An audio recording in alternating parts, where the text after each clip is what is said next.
What's up, everybody? Welcome back to another episode of the Lights Out podcast. I'm your host, Josh, and as always, I'm joined in the studio by my brother and producer, Joel. And today we have a dark and twisted one for you, that's for sure. If you're about to eat a meal or a snack for that matter, I would give you a little forewarning here. This is a very disturbing and disgusting episode, and you may not want to eat while listening. Today we're going to be talking about an absolutely sick and dark individual, Madame Delphine LaLaurie, and her house of horrors. This is a very, very dark one, that's for sure.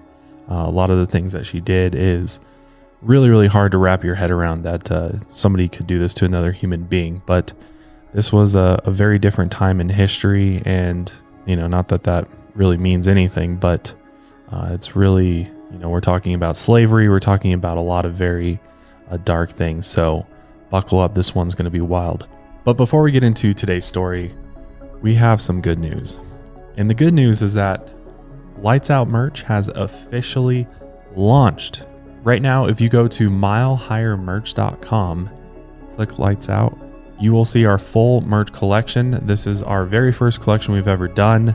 There's some really cool stuff on there. We've got some hoodies, zip-ups, pullovers, we got tees, we've got grinders, stickers, hats. We got all of that good shit that you guys have been asking for. So yeah, definitely check out the merch collection. I'm not sure if we'll be restocking any of these designs, so if you want something, go and get it before it sells out, because I'm not sure if we'll restock or not. But yeah, this will be the first merch collection of many. We plan to do hopefully a new drop every month or so, depending on what you guys want, and it will continue to evolve along with the show. Another way you can support the show for free is actually by going to iTunes and Spotify and clicking subscribe or follow, depending on which platform you're on. This helps us because a lot of you I know are watching on YouTube, and YouTube doesn't factor into podcast performance, so it just helps us out, helps our numbers out a bit if you go and do that for us. It takes a minute, and yeah, we'd really appreciate it if you went ahead and did that. As well as if, while you're on iTunes, especially if you want to leave us a rating or review, that would be awesome too. We'll have links to the merch, to iTunes, Spotify, everything that you need below. But without further ado, let's go ahead and get into Madame LaLaurie and her fucked up mansion. So for today's story, we're going to be going back in time, back to the 1700s, 1800s especially is what we're going to be focusing on. And again, this time in history was just completely different from anything you or I have experienced. Sometimes it's really hard to wrap your head around what life was like back in the 1800s. So hopefully I can kind of paint a picture for you and give you some background and some history on who Madame LaLaurie actually was, because she is definitely a very dark individual. So Madame LaLaurie was born Marie Delphine McCarty, and she was born on March 19, 1787 in New Orleans. And at this particular time in history, New Orleans was a Spanish colony still. And during her childhood and early adulthood, Louisiana's territory was transferred from one country to another multiple times.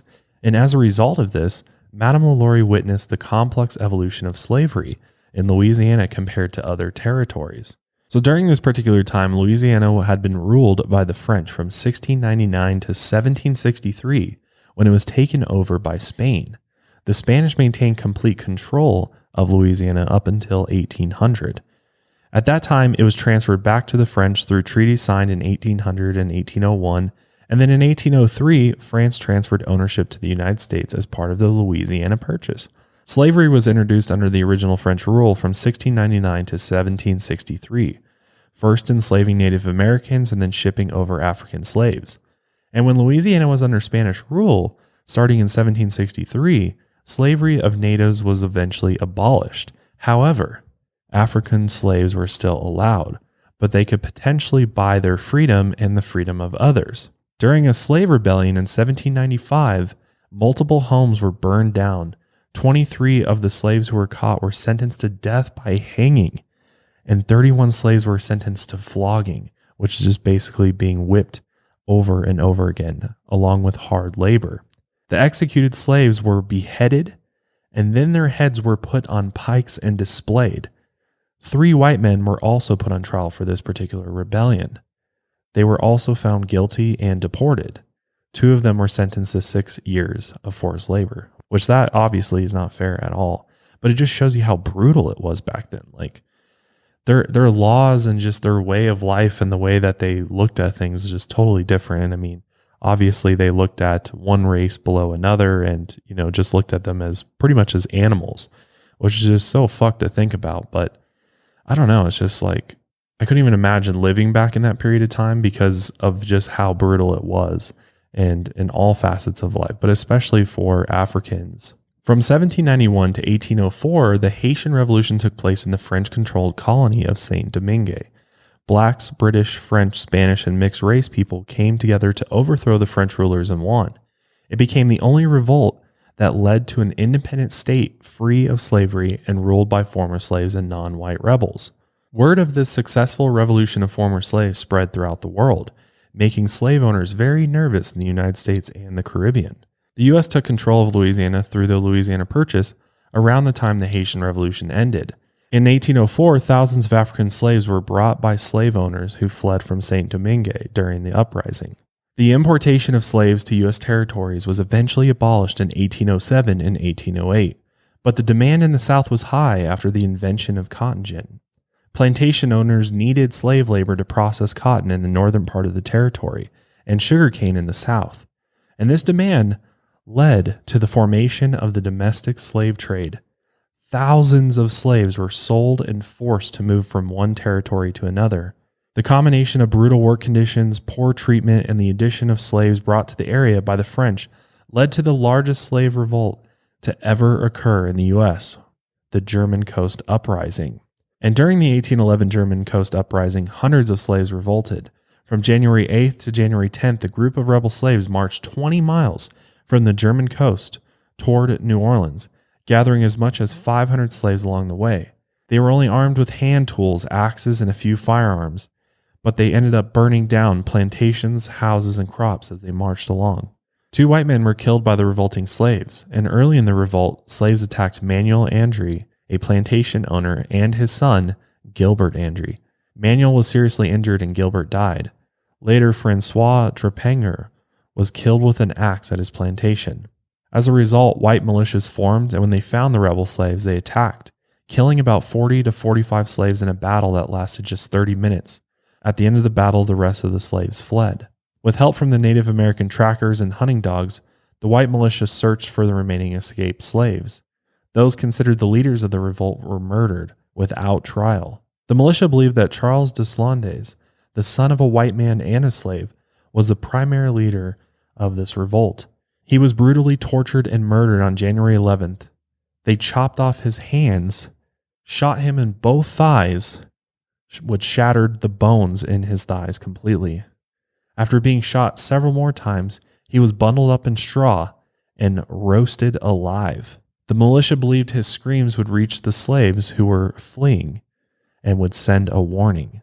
That just shows you the brutality, man. Like, that's just beyond anything we could even think of happening today. I know this kind of shit still happens today, but it's like this was happening all the time back then. It's just crazy.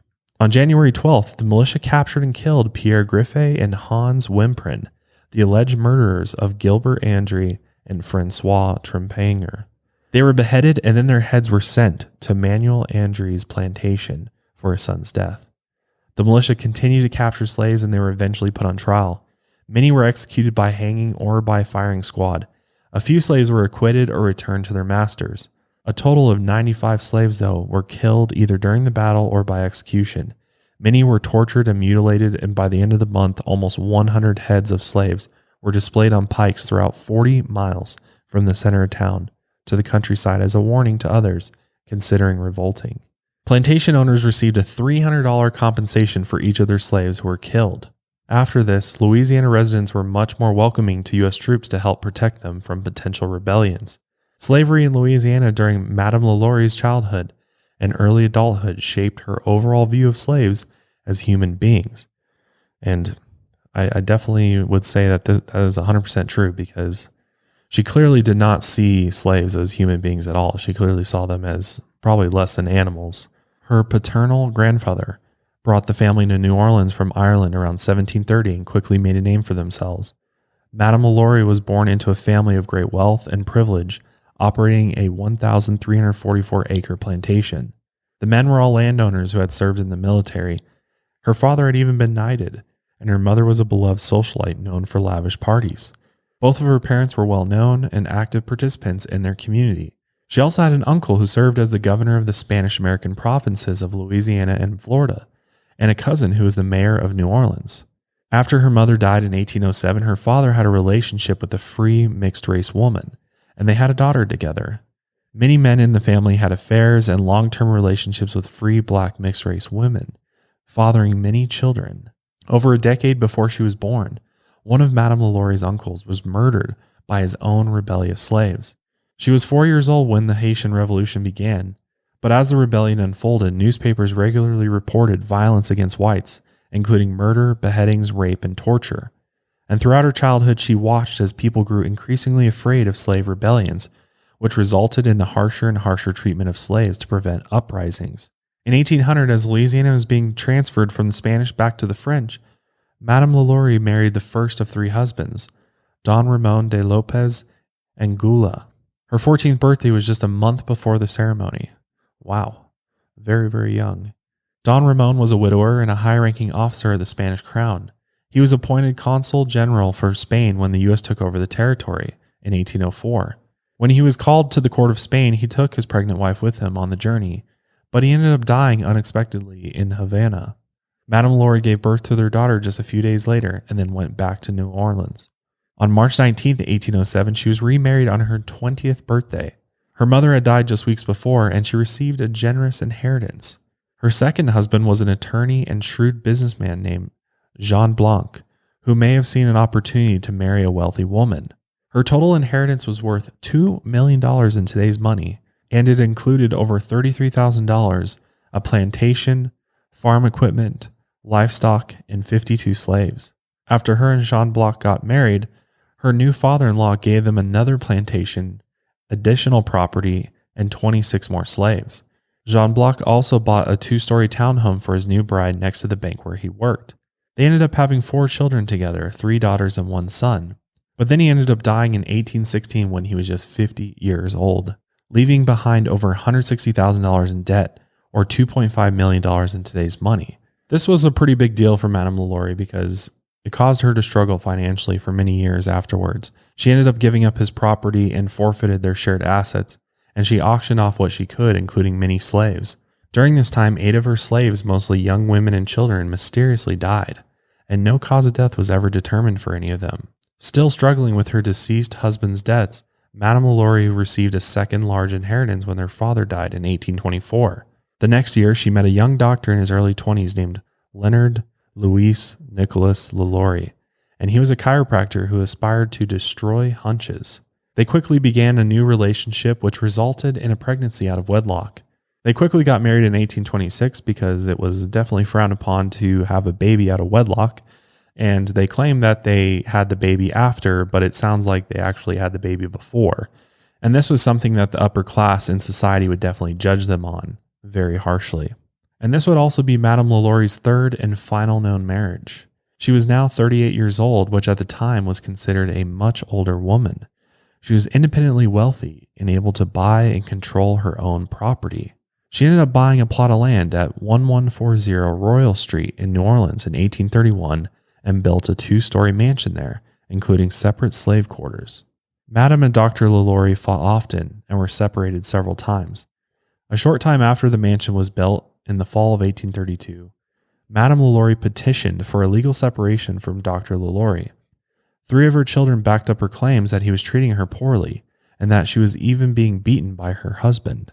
And sometime between that fall and the spring of 1834, he moved back into the mansion. Like her parents, Madame LaLaurie became a prominent and active member of the community and was well known in the upper class of New Orleans. She frequently hosted private parties, balls, and galas at the mansion, and her guests found her beautiful, charming, and generous. Her slaves who served at these events often looked tired, sickly, and miserable, but Madame LaLaurie was so pleasant and her parties were so fun that her guests looked the other way, even though they probably noticed they were visibly being tortured. Many slaves lived and worked in the mansion throughout the years, and when Madame LaLaurie went out in public, she was polite and kind to her slaves, of course, and she treated any black people she encountered the same way. When friends and acquaintances visited the mansion, They didn't witness any blatant abuse or violence toward the slaves, but Madame LaLaurie had a dark secret, and keeping up appearances didn't stop rumors from spreading. Many of the LaLaurie stories come from the writings of prominent British author Harriet Martineau. Harriet visited New Orleans in 1836 and documented stories she heard from local residents about Madame LaLaurie, and they were published in 1838 in a collection called Retrospect of Western Travel. Britain ended up passing the Abolition of Slavery Act in 1833, but the 13th Amendment banning slavery in the United States wouldn't be passed until 1865, almost 32 years later. And through her writing, Harriet Martineau informed the English about the efforts of the U.S. abolitionists and slavery in America, including the treatment of slaves in the LaLaurie mansion. So now that we know a little bit about Madame LaLaurie and her past, and kind of how maybe she came to be and think about humans and slaves, let's now dive into the dark underworld that is her mansion and just the brutal treatment of her slaves. Before we get into that though, I do want to thank our sponsor for today, Care Of. One of my goals for this year was to try to get healthier, just all around, work out more, eat better. But one of the things that I have done to help supplement all of that is get my vitamins under control. Now, vitamins can be extremely daunting to try and figure out, what do I need? What do I don't need? How much of that one thing do I need? And how much of this do I need? Well, guess what? There's a company out there that does all that for you, and they have a wonderful quiz that will help you find the exact vitamin or supplement that is right for you. And that company is Care Of. I love Care Of because the first thing that you do is take a 5-minute online quiz and ask you questions about your diet, your lifestyle, any health concerns in order to help and address your specific wellness goals.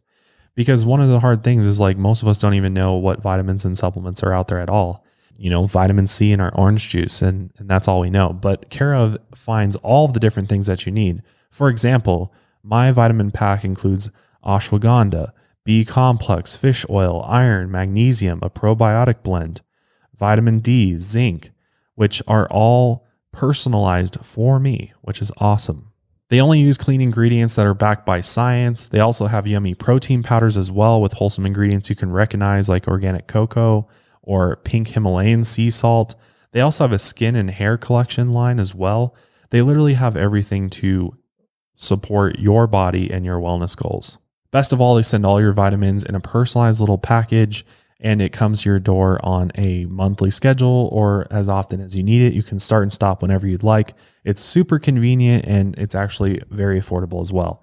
So if you'd like to take advantage of this special offer right now, you can get 50% off your first Care Of order by going to takecareof.com and enter code LIGHTSOUT50. Again, you can get 50% off your first Care Of order. Go to takecareof.com and enter code LIGHTSOUT50. All right, it's time to dive in to Madame LaLaurie's House of Horrors. So between 1830 and 1834, the deaths of at least 12 slaves at the LaLaurie mansion were documented, but those documents didn't include a cause of death for any of them. Later, at least 2 bodies were recovered from the mansion grounds. According to court records, Madame LaLaurie freed 2 slaves. Jean-Louis was set free in 1819 as part of her second husband's will.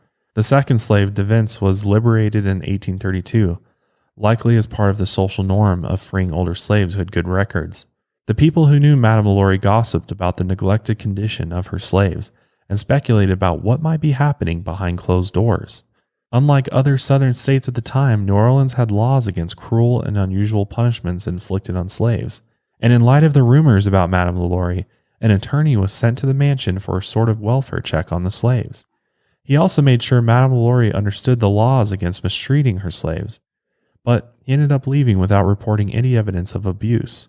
And even though these laws were on the books, physical punishments of slaves were still common. This means it would have taken pretty blatant evidence of torture for the case to go any further. But then in 1833, a neighbor watched as a 12-year-old slave girl named Leah appeared on the roof of the LaLaurie mansion and quickly jumped to her death. And the rumor in town was that the girl had been brushing her mistress's hair when she pulled on a knot. Madame LaLaurie was engaged and whipped Leah as a punishment, chasing her onto the roof where she jumped. And apparently she was willing to take her own life in order to avoid the brutal punishment and torture that would have come. That's just so crazy to think that something as small as literally, brushing Madame LaLaurie's hair And yeah, I mean, everyone's going to have a knot here and there in their hair, right? So just the fact that that was the reason for that wicked punishment that scared this girl to death, to where she had to jump off like the top floor of the house and fall to her death. I mean, it just shows that Madame LaLaurie probably had some serious anger issues and would just lose complete control over the littlest things. Yeah, seriously. I mean, she probably knew what was going to come, and it was probably way worse than just jumping to her own death. And sadly, Leah ended up being buried in a well on the property by Madame LaLaurie. And there was actually some neighbors that actually witnessed the burial, and they were shocked at the sight of Leah's mutilated body. After this death, the family was investigated for cruelty against their slaves, and they were found guilty, charged a $300 fine, and forced to sell 9 of their slaves. Unfortunately, these slaves ended up in the hands of one of their relatives, and Madame LaLaurie repurchased them, and they were brought back to the mansion. The stories of violence and torture of slaves at the hands of Madame LaLaurie continued to spread. Throughout the years, more and more disturbing details came to light. It's impossible to know everything that happened to the slaves who lived at the LaLaurie mansion, and some even say that maybe some of these stories are embellished or exaggerated, but others say all of it is true. What is known for sure is that the treatment of the slaves at the LaLaurie mansion reflected the sadistic cruelty of a woman raised in a cruel, brutal world that exploited whole races of human beings for profit convenience. And based on a number of verified accounts, Madame LaLaurie seemed to take a sick pleasure in torturing her slaves. She was actually a collector of torture devices, chains, and shackles. Multiple shapes and sizes were in her collection to ensure she could always quickly and efficiently incapacitate her victims. One of her torture devices was an iron collar with razor-sharp spikes all around the inside of the collar. And by clamping a small enough size around a person's neck, the spikes would dig into the skin with every breath. And the only way to avoid being killed by the piercing spikes was to hold your breath. But either way, once this collar was on you, it was a sure death sentence.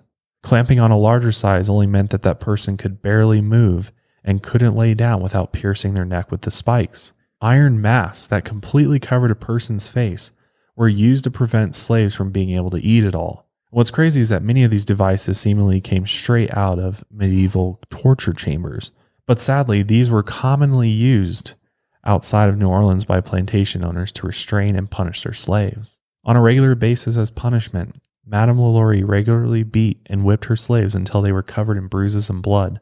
Some slaves were beaten almost to death before she would stop. She would tie the hands of a slave to wooden stakes and whip them using a cat-o'-nine tails, which is a torture device with multiple lashes tipped with sharp metal pieces. This punishment left a person bleeding and begging for mercy. After the beating, they were barely able to move their body. Once Madame LaLaurie decided a slave was disposable, she chained them in an attic torture room on the mansion's 3rd floor, where she inflicted even more barbaric acts of violence. Many of her favorite torture methods would have been extremely difficult, if not impossible, to do alone. And many people believe that she not only had another person helping her, who is unknown, but it could have even been her husband, Dr. LaLaurie. It's also even considered that Madame LaLaurie may have even forced her own children or even other slaves to help by threatening to do the same thing to them if they refused. Once inside her torture chamber, Madame LaLaurie regularly sliced people open and removed their organs. She would break their bones over and over again, and each time they healed, she would break the same bone again. This is absolutely sick, but she would even force humans or animal feces into a slave's mouth, and then she would sew their lips shut. One woman even had multiple bones in her arms and legs broken more than once.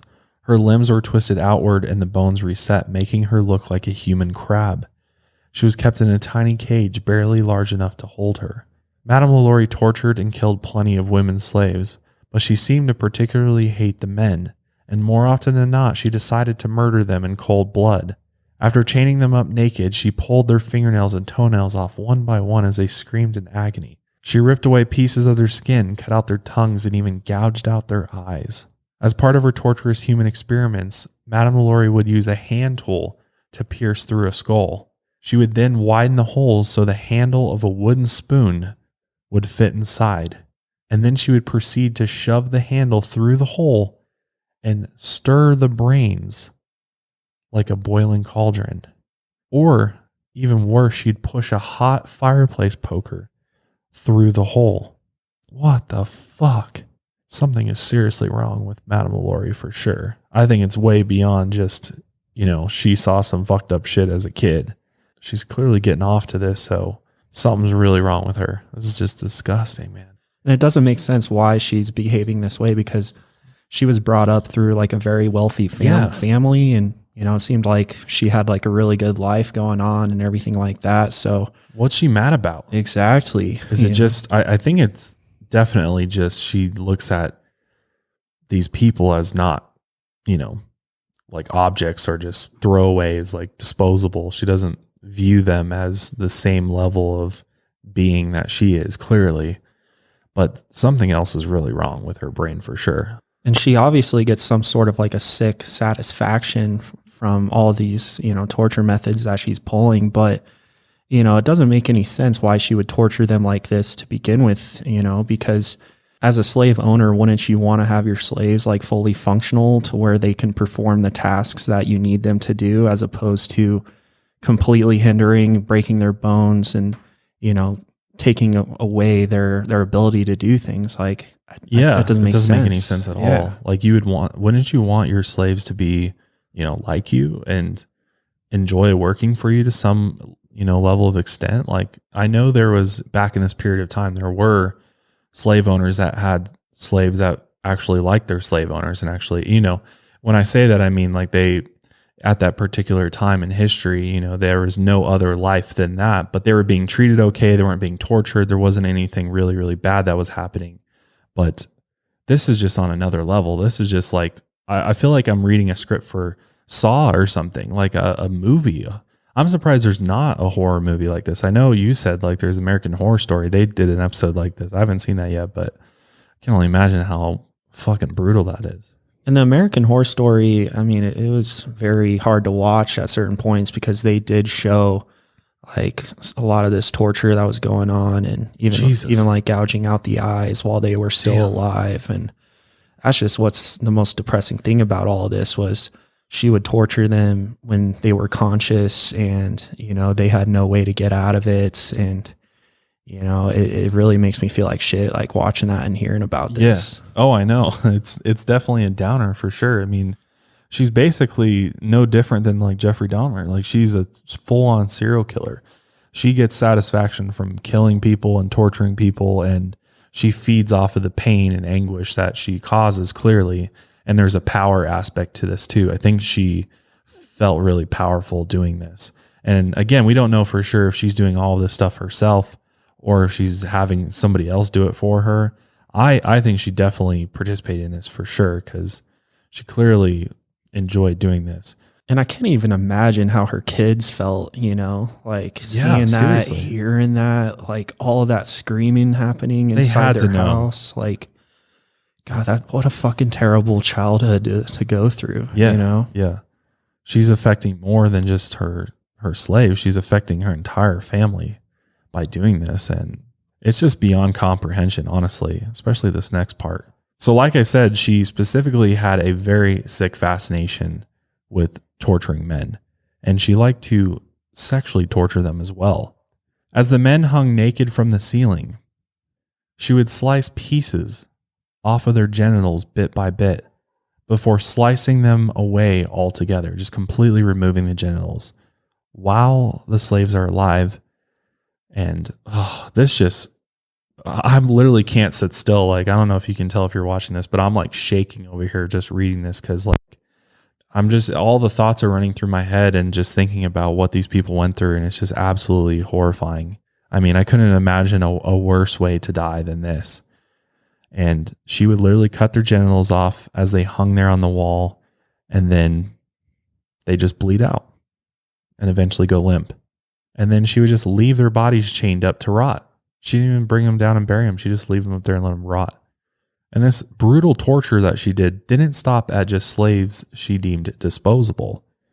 She also chained her 70-year-old cook to the stove in the kitchen and starved her nearly to death, even though this woman prepared all of the household meals.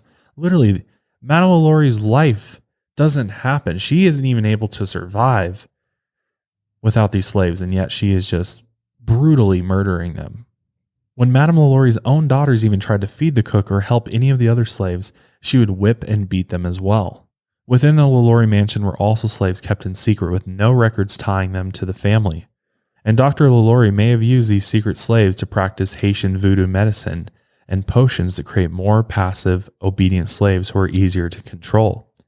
Some even theorize that it was Dr. LaLaurie who first introduced his wife to the violence and the torture, which makes Dr. LaLaurie sound like just this evil, mad doctor, scientist type individual who is like experimenting and they wanted to basically create completely obedient slaves, which reminds me of the movie Get Out, if you've ever seen that. It's not anywhere near to this level, but definitely see some inspiration there.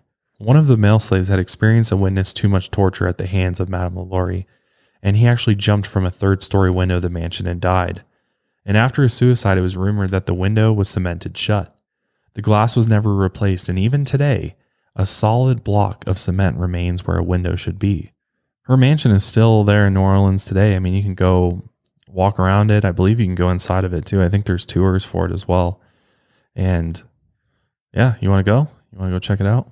The only reason I'd be interested in going to check it out is to see if there is like any paranormal activity or, if this place is haunted. Because I would think with all these negative events that took place in this, mansion that would be possible. But what blew my mind was when I found out the actor Nicolas Cage actually purchased this home at one point. I'm not sure if it's still under his name or not. Yeah, I think it's changed hands since then, but I could be wrong. But yeah, that's interesting that he bought it at one point. Which, why? Why would you want to own this place? I don't know. I mean, unless you're going to investigate paranormal activity or something, I guess like it'd be a good spot to purchase. But I just feel like it needs to be burned to the ground. Like, why is this place even standing still? Right. I couldn't even sleep one night in this place knowing, what all took place in hell there. No. I mean, what the fuck? No, hell no. I would never sleep here ever. Another common practice that Madame LaLaurie implemented was starving her slaves. And those that were allowed to eat were fed only small amounts of gruel, which gruel is basically oatmeal mixed with some eggs, water. Looks disgusting. It's like peasant food, basically. Cereal meal. Ugh, just looks like slop. Disgusting. Yeah, this gruel sounds absolutely disgusting. And it reminds me of that one time, how when we were little, we're about to like hit up the rec center or something. Yeah. And our mom was like making us something called Malto meal. Yeah, Malto meal, dude. Like, that shit was so fucking bad. Like, I couldn't even. I couldn't even get it down. I think I almost puked trying to take that down, and they were like, "No, you got to eat your Malto meal." And like, we're like, "Give us the fucking oatmeal, man. Give us some oatmeal. Why are you trying to feed us this shit?" Like, it was disgusting. I don't know if you've ever had plain ass Malto meal before, but it is disgusting. The taste is just, it makes you want to vomit, honestly. Yeah, that gruel shit definitely looks like Malto meal. It does, dude. Oh, I can't even imagine having to eat that. Disgusting. In the LaLaurie mansion, though, the attic was the place where basically you did not return from. And when Madame LaLaurie was especially pissed off, she would bring the slaves to the attic, and then they would pretty much never be seen again. Once she got them up there, she would often chain them up, and then they just stayed there for an unknown amount of time, even after they had died. And it obviously didn't take long for the slaves to catch on that, holy shit, we definitely don't want to go to the attic, because once you go up to that top room in the mansion, you never come back. And again, the attic chamber is where the most brutal torture occurred. A common form of torture in the attic chamber was devised from one of the most painful and vindictive forms of medieval torture, the torture rack. In medieval times, people were forced onto a raised wooden plank. A pulley and a lever system would be used to slowly pull their limbs in two different directions. As the limbs were pulled, loud popping noises could be heard with each snap of cartilage, ligaments, or bones. First, the hips and the shoulders would dislocate, followed by the ankles, knees, wrists, and elbows. And as you were stretched further, the muscle fibers would tear. And at this point, the muscles would lose the ability to contract. And if that person being tortured is released, they would just collapse onto the floor because their muscles were literally ripped to pieces. Another favorite torture method of Madame LaLaurie was flaying people's skin. She would peel the skin slowly away, leaving behind gaping, festering wounds. One woman first had both arms chopped off, then her skin was torn away in a circular pattern, which made her look like a human caterpillar after she was done. Madame LaLaurie also used a sharp knife to slice away whole chunks from a slave's butt, or sliced pieces of skin from around their joints. Using a knife or her bare hands, she would pull and tear at someone's ear until it was nearly ripped right off. Or she would slice through the cartilage multiple times, leaving the ear shredded and barely recognizable as a body part. When she craved an especially gruesome death, Madame LaLaurie chained up a slave woman and sliced open her abdomen. Then she reached inside the wound and ripped out the intestines, wrapping them around the woman's body. She would then leave the corpse hanging, forcing the other slaves to watch it slowly rot. As the number of dead bodies continued to pile up, the sight alone was enough to make someone physically sick, not to mention the stench. But Madame LaLaurie didn't remove them. She just let them hang, chaining up slaves to torture and kill right alongside the corpses of their fellow slaves. Another torture method Madame LaLaurie would use was she would chop up the slaves' limbs and, re-sew them into different locations on their body. And there was a slave who was literally changed into a human spider. Yeah, I think isn't there a picture of it too? I think so. If I can find it, maybe I'll add it in here. Yeah, I've seen it. It's horrifying to think about. Yeah, just completely rearranging people's body parts, and oh man, I just can't even. Why is she doing this? That's just doesn't make any sense. Why would you do this to people? It just blows me away that Madame LaLaurie is not brought up in, along with all these other prolific serial killers out there. She should be right up there with Jeffrey Dahmer, with Ted Bundy, with, Ed Kemper, with any of these other sickos that are out there. And it feels like she's just kind of left in the past. And I feel like a lot of that has to do with the fact that she tortured and murdered slaves. And, if she was in a different time period, then, she would be considered one of the most prolific serial killers of all time. But I just can't understand why she did all this to the people that were there to literally service her, against their will. And she decided that this was how I was going to treat them. It's really hard to wrap your head around. I think she was just a very, very sick individual. But then on April 10th, 1834, the LaLaurie mansion went up in flames. Madame and Dr. LaLaurie were hosting a party when it caught on fire, and the guests quickly fled. The 70-year-old cook, who was chained to the stove by her ankle and starving to death, couldn't take any more torture. But unlike other slaves, she couldn't jump to her death because she had no way of removing the chain. And Madame LaLaurie had threatened to take her to the attic chamber, and the cook knew that meant certain death.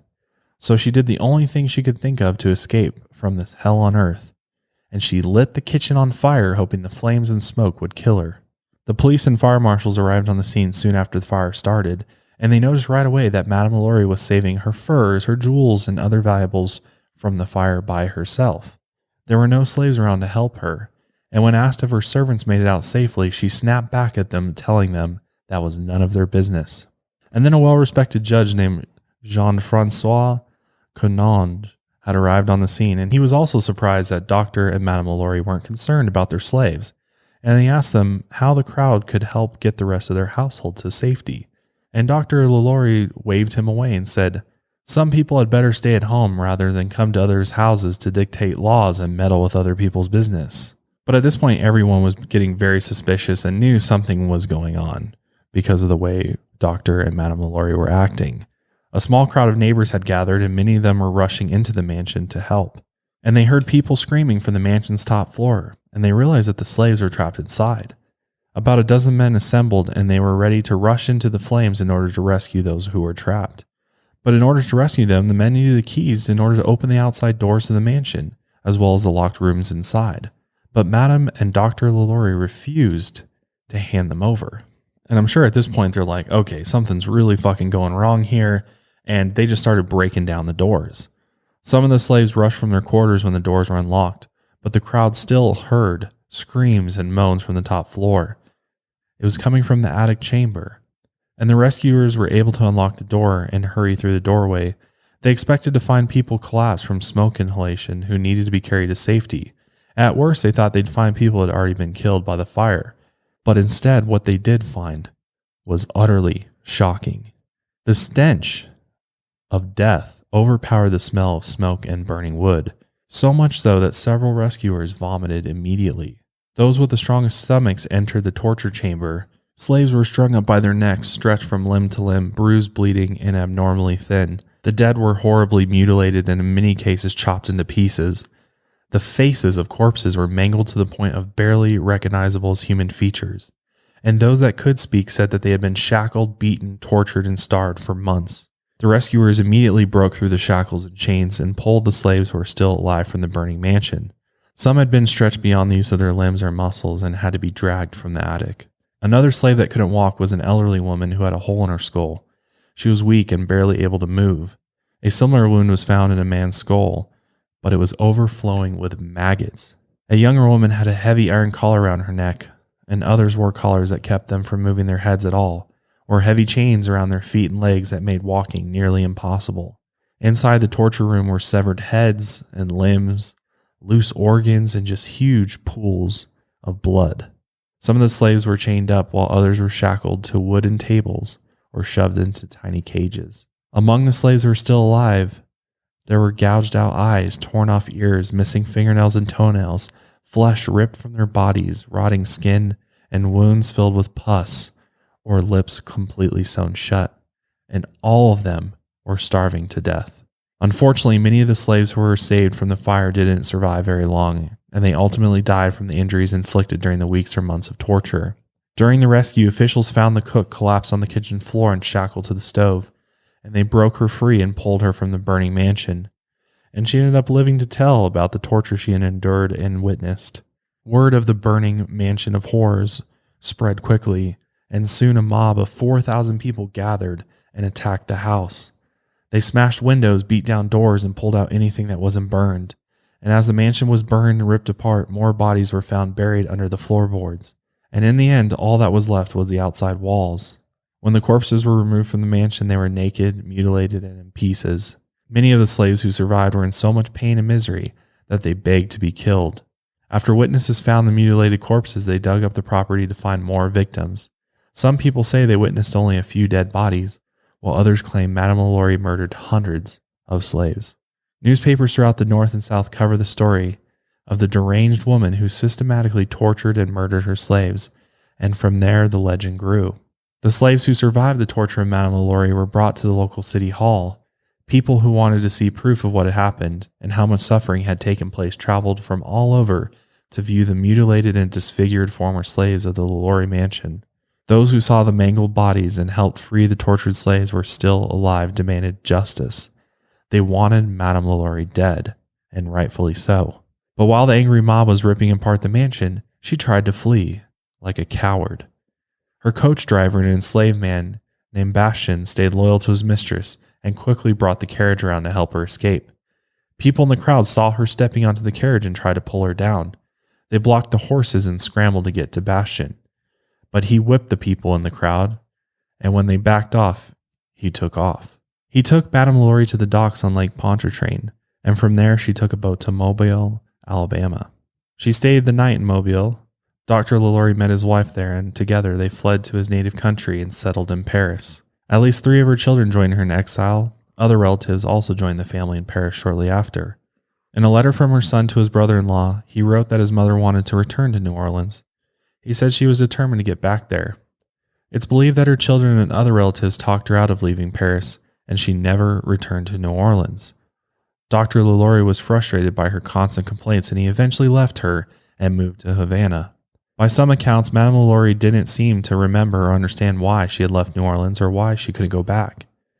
She could have had a mental illness or dementia. I think either or both is probably true. Or it could have all been an act in order for her to maintain her innocence.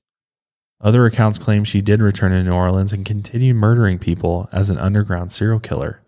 She may have even faked her own death in Paris so she could come back to New Orleans. The exact cause and date of Madame LaLaurie's death are unknown. However, 3 potential stories have been documented. One popular story is that she was killed in an accident while boar hunting in France. And this story was documented by American novelist George Washington Cable in 1888.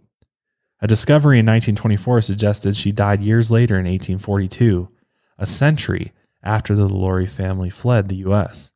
The sexton of St. Louis Cemetery No. 1 in New Orleans, Eugene Bax, found a cracked copper plate amongst the gravestones, and this plate read, Madame LaLaurie, born Marie Delphine McCarthy, died in Paris December 7, 1842.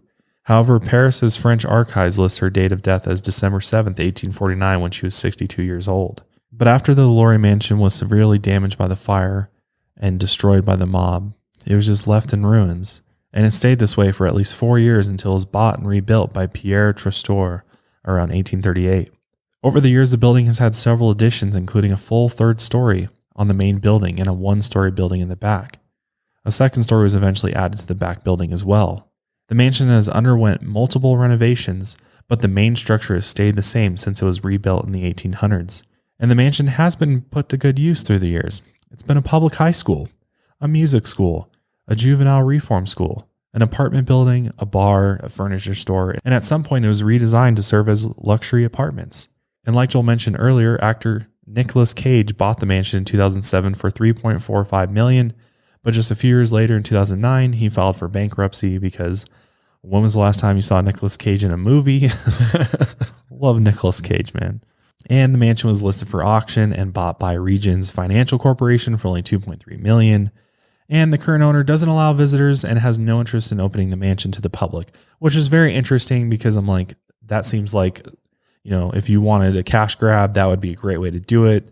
Haunted mansion, because obviously there is hauntings reported here. There's paranormal activity reported here. So, you know, why wouldn't you turn that into a haunted attraction? I feel like that would be, but maybe this owner actually has some, you know, he has some respect for those that died in this place. And he's like, I just don't, you know, it needs to be shut down and nobody needs to go into it.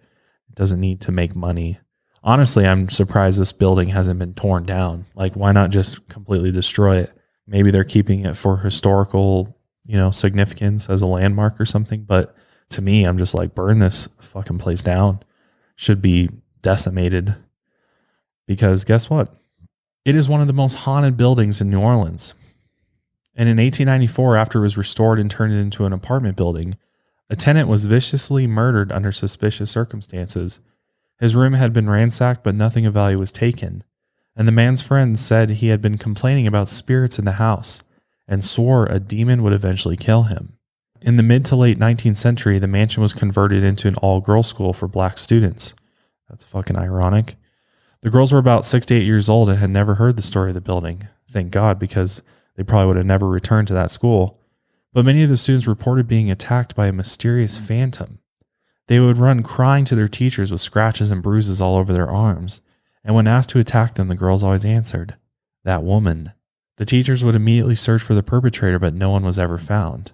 The death and depravity that occurred on the spot where the mansion stands are beyond comprehension, and the lingering spirits of the dead have frequently made their presence known to modern-day tourists. Tour guides have experienced multiple strange incidents. During one tour, a guide was standing with her group across the street from the mansion when she suddenly felt a tug on the messenger bag she had over her shoulder. She immediately assumed someone was trying to steal her bag, and she turned quickly to yell at them, but no one was there. She composed herself and continued, but again, someone tugged on her bag. This time the tug was quicker and more forceful. She spun around, and this time she was sure someone was messing with her, but again, no one was there. A tour guide was talking to a group while standing under a broken streetlight near the mansion in another strange incident. When she told the story of the slave girl who jumped to her death to avoid the wrath of Madame LaLaurie, the streetlight flickered on the second the guide said her name, Leah. Several people gasped, and the light had been burnt out for weeks, but now it was on brighter than ever. It's very interesting. Perhaps maybe Leah's spirit is still there. I can imagine that, you know, if you believe in sites and locations and buildings being haunted, or, you know, spirits that weren't fully able to cross over to the other side are still, lingering there, or imprints, or whatever you believe. It's interesting that that street light came on, because maybe that was a sign from Leah. Maybe Leah's spirit is still there in some way, shape, or form, and it was just a sign to show that she's there, Be creepy to see, but I think if you think about it, it makes a lot of sense that that would be Leah giving a sign that, she's there. But apparently when the guide said Leah's name a second time, the light suddenly blew out, which obviously freaked everybody in the group out. For almost 200 years, visitors and residents of the LaLaurie mansion have experienced bizarre and terrifying things. The spirits of the slaves who were tortured and murdered have been heard moaning and screaming from the top floor, and invisible footsteps roam the halls. Anyone near the mansion can be suddenly overwhelmed by a deep feeling of dread. In one case, a medium was on a ghost tour, and this woman experienced strange sensations during the tour. As the group approached the LaLaurie mansion, she gasped and said, "Such sadness." Her words were like a reflex to the energy she felt. Then this woman had a sudden realization about the window that was cemented shut. She said, "The bricked up window, that's not where the little girl fell out of." The tour guide was startled because she didn't mention Leah yet. The medium was right. Leah had actually fallen into the courtyard from a different side of the mansion. The medium felt the sadness overwhelm her again, and a heavy emotion weighed her down. She said she could feel the presence of two spirits, a boy who played pranks on people who visited the mansion, and a nervous little girl. The medium didn't feel anger or helplessness. She believed that whatever spirits haunted the mansion were not related to Madame LaLaurie and her tortured slaves. Which, that's an interesting thought, because maybe, there is so much, spiritual presence there that perhaps other spirits are drawn to that location. Maybe they're curious as to what happened, or why there's so much, dread there. Why is there so much, if they hear if there's spirits literally screaming there, then, maybe that's drawing other spirits to the mansion. It's also important to note that many of the slaves who did die inside that house did not receive like a proper burial. They were just, buried out on the land by the house. So, they weren't in a cemetery or anything like that. Like, seems like Madame LaLaurie would just, find a place out in the yard and just bury him there, which if they didn't find all the bones at this point in time, then maybe there's some of that in play that could, cause these hauntings as well. Oh yeah. I mean, for sure there's, if you believe in hauntings at all, or imprints of spirits, like, I think 100% that there's definitely so much just, so many spirits there that haven't been able to fully cross over, because they are that the last moments of their life was just so torturous, so painful, that, they're angry and they're not able to move on because they want, maybe they want revenge on Madame LaLaurie, or maybe they just, there's so much energy there that they're just tied to it and they can't free themselves from that place, which is sad to think about. That, you think of death as this freeing thing, but maybe if, depending on your situation, if you go out of life in such a way that many of these slaves did, that maybe, you're not completely free and you're still tied to this place, which is horrible to think about. But I don't know. I mean, that's just one way I can think about how you could explain some of the paranormal activity that's here. I mean, a part of me also thinks that maybe Madame LaLaurie, part of her spirit haunts this place as well. And maybe she still has control over these people to some extent. I mean, for all we know, there's, definitely some negative energy here. There's definitely probably some evil energy that still lingers within this house. And that's just why I'm like, burn the shit down. Like, this shit needs to be gone. Like, why are we still preserving this place? Like, there's a way to completely eradicate all of this, and why hasn't it been done yet? It's just like, just burn it to the ground. But one woman named Annie, who lived in the mansion when she was a young girl, has said her family experienced a lot of strange things. She said that they would hear pots and pans clanging in the kitchen when no one was there, and her father woke up in the middle of the night to see a man in a top hat lurking from behind a chair. One day when Annie was walking home, she saw a young girl sitting on the roof, watching her, and she was immediately terrified. Annie ended up going back to the mansion as an adult to make peace with it, and as she walked up to the home, she was literally knocked to the ground. The modern-day caretakers of the mansion also have reported seeing many odd things. Doors close and door handles turn on their own. They often hear strange, unexplainable sounds when no one else is around. And of course, paranormal investigators have visited the mansion and experienced disturbing events firsthand as well, including overwhelming emotions and feeling suddenly dizzy. Investigators have even used a 3D mapping camera that maps out human figures using a laser grid to study the house's paranormal activity. This technology can sense when figures are human versus an animal or a piece of furniture. And in the mansion, the 3D mapping camera identified a small human figure near a chair. And when an investigator went near it, the air felt cold. So clearly more evidence of paranormal activity. A recent visitor to New Orleans brought her 11-year-old son on a ghost tour. He wasn't an emotional kid and rarely cried, but as they stood outside the LaLaurie mansion, he started crying hysterically. He said he saw a little girl in a white dress standing on a balcony and was instantly terrified. People often see ghosts and spirits moving past the windows and feel an overpowering negative energy when near the mansion or inside. A young housekeeper who didn't know the mansion's history had several odd experiences while working there. She was overwhelmed by the smell of rancid meat, but found nothing that might have caused the smell, and the smell eventually faded. She's claimed she's heard chains being dragged and dropped along the floorboards when no one else was around. And on multiple occasions, she's heard a young girl running and screaming, and someone chasing her. Sometimes the person chasing her would even yell, "Get in here," in a woman's voice. And that's just some of the stories of paranormal activity that have been experienced in or around the LaLaurie mansion. I think at the end of the day, it's very, very clear that this is a very negative place. I mean, there's absolutely so much trauma and pain and death wrapped up in this place. And I can't even imagine what it would feel like to be inside of it. I'm sure it'd be sick just being in this place for very long. And I don't know. I personally think they should burn this place down and just, we'll never forget what happened to these poor people that were tortured and murdered in this place. But I think for the sake of everybody, I think it needs to be torn to the ground. What do you think? Definitely. The quicker they burn this whole place down, I think, any type of paranormal activity will just move on, and, the past can remain the past, and this can no longer, be a place for spirits to dwell in. Yeah, exactly. It's like, shut it down. Like, stop letting the tape keep play over and over again. I mean, if you know anything about paranormal activity, imprints are like just a replay playing over and over again. And, if you burn it all to the ground, then maybe you can eliminate that so that the activity goes away and, the spirits are able to finally move on and be free. And yeah, I mean, rid this place of this evil, evil house where Madame LaLaurie and Dr. LaLaurie, two evil individuals, very sick individuals. I'm sure if we were able to take a look at her brain today, we would definitely find severe mental illness here. I think clearly there's something very, very wrong with Madame LaLaurie. But you guys will have to definitely let us know what you think of Madame LaLaurie's or any other stories that you've heard that maybe we didn't cover. But this is just a really, really dark one, that's for sure. And as always, I know there's people out there that have family members that are tied to this place. So I can only imagine, how hard that must be to know that their family members and ancestors went through this torturous place. And, our thoughts are always with them. But that is the story of Madame LaLaurie and her mansion of horrors. With that being said, we'll go ahead and wrap up today's episode there. Go check out the merch. Go follow us on iTunes and Spotify. And until next time, lights out, everybody.